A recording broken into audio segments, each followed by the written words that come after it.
Hey, what's up, y'all? And of course, welcome to another Alternative Factuals video. Now, I know it's been a little bit of a time, like I said, it's the holidays. Well, it was the holidays, and then, Christmas and New Year's has passed, and here we are at another video. So, obviously, we're going to be, discussing something I promised that I would do for the New Year's, the year 2020, obviously. For all those people with glasses like myself, if you need to see 2020 or you need 2020 vision, this is our year. This is our year to see 2020. But I'm going to be talking about Static Shock, and I promised I would, but this is going to be a combination video. For the most part, I'm going to be talking about his abilities and his powers and very common misconceptions people have about what he's capable of and the difference between him and Black Lightning, and just the limitations of his powers and why their powers are super closely related to each other, but also in other ways why they are different. And before I do all that, I'm pretty sure you might hear minor adjustments in my voice. My tonsils are swollen for some odd reason. I caught strep throat once for the first time ever in my life a few weeks ago.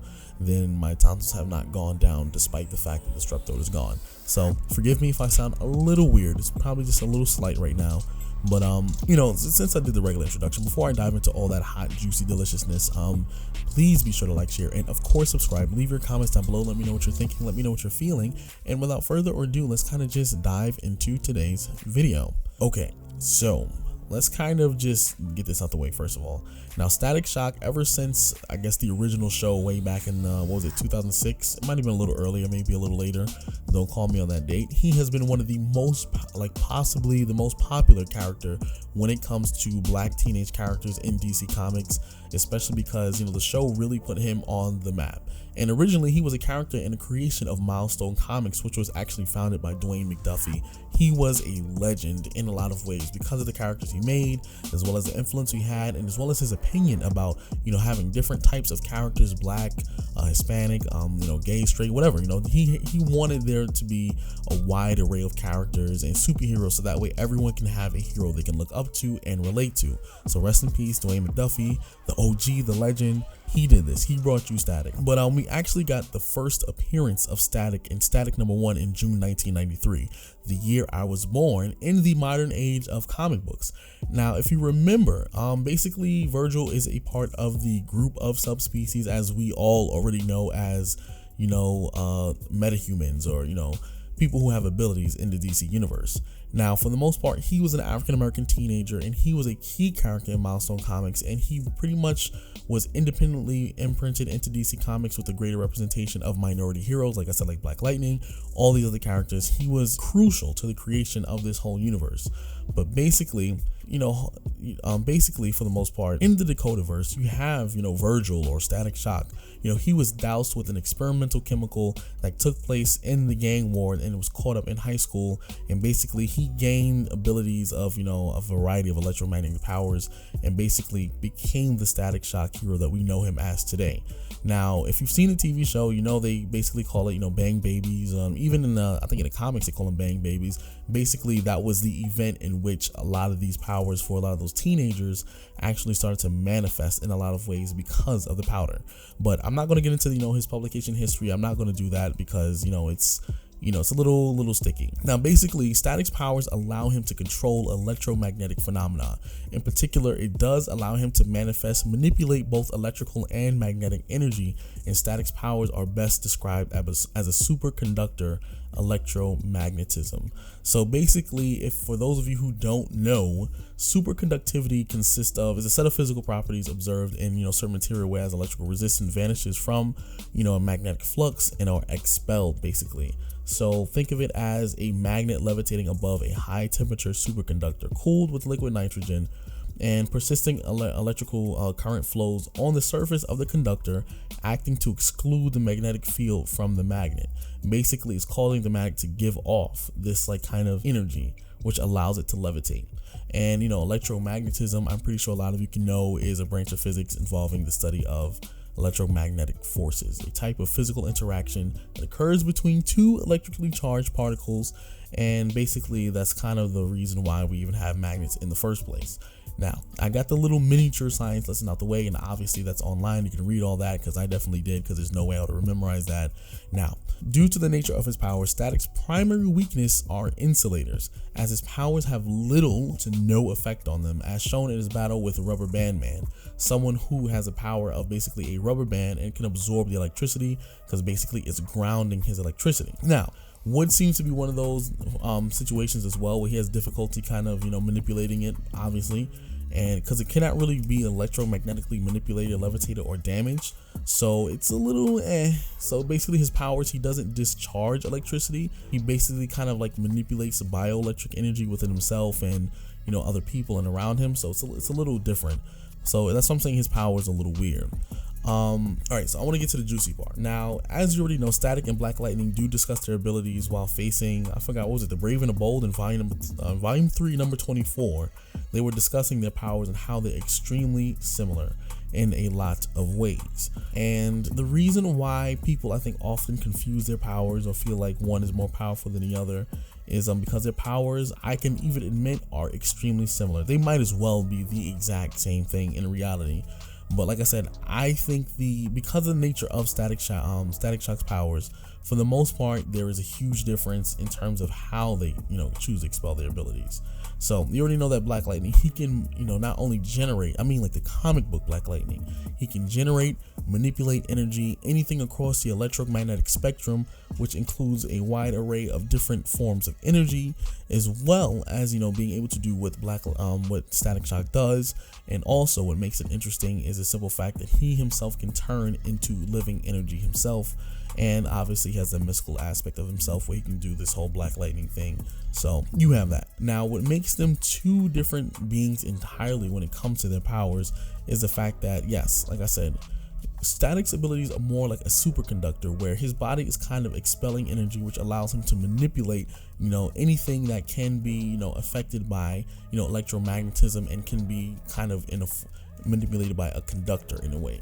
Now, yes, he can some way generate, his own energy, but it definitely isn't to the same extent in which Black Lightning can do it. Now, once again, I did say this before and I did make a reference to it, but this is basically in the comic in The Brave and the Bold, volume 3, number 24, where Black Lightning and, Static Shock are in the same panel fighting Holocaust at this point. This is literally the same panel where basically you see Static, he's saying whatever, strong, blah, blah, blah. And then Black Lightning states you still have a nervous system and we're basically bioelectric batteries. And then Static corrects him and then says, actually, I'm pretty sure I manipulate ambient electromagnetism. And then Black Lightning just says, we'll compare notes later. Basically, they have the same function in their abilities in terms of what they can do and how they expel their powers and exactly how it comes off when they're combating other, villains and fighting other people. Yes, it does. But basically, Static just confirmed for us that he himself is not a bioelectric battery like Black Lightning. His ability is to absorb and kind of manipulate ambient electromagnetism, where his absorption levels are very minimal compared to Black Lightning, who I've stated in other videos, where Black Lightning is a powerhouse when he is in his peak form, or when they're writing him to be, as powerful as he's meant to be. Obviously, they're not going to write him as a powerhouse in every story, because if you have him in every story at the peak of his abilities, much like any Superman story, if he's too powerful in that story, the story will be over in like a couple pages. But for the most part, like I said, Black Lightning is a bioelectric battery, rather than Virgil is actually an ambient electromagnetism manipulator. So he is someone who just simply manipulates the ambient energy, and that's pretty much about it. So what I'm saying is, Virgil is basically what Black Lightning is in the TV show, where he can't really he can store energy to a certain degree, but he's much more of a person who manipulates it ambiently, compared to like the comic book version of Black Lightning, who he himself is a bioelectric battery. He can store energy, he can expel it, he can manipulate it, he can do the whole plethora of abilities that Static cannot do. Besides the fact that Static is not an electromagnetic bioelectric battery, he is still powerful. He can still manipulate huge amounts of energy, but he has to manipulate. He's like the difference between Molecule Man and Franklin Richards.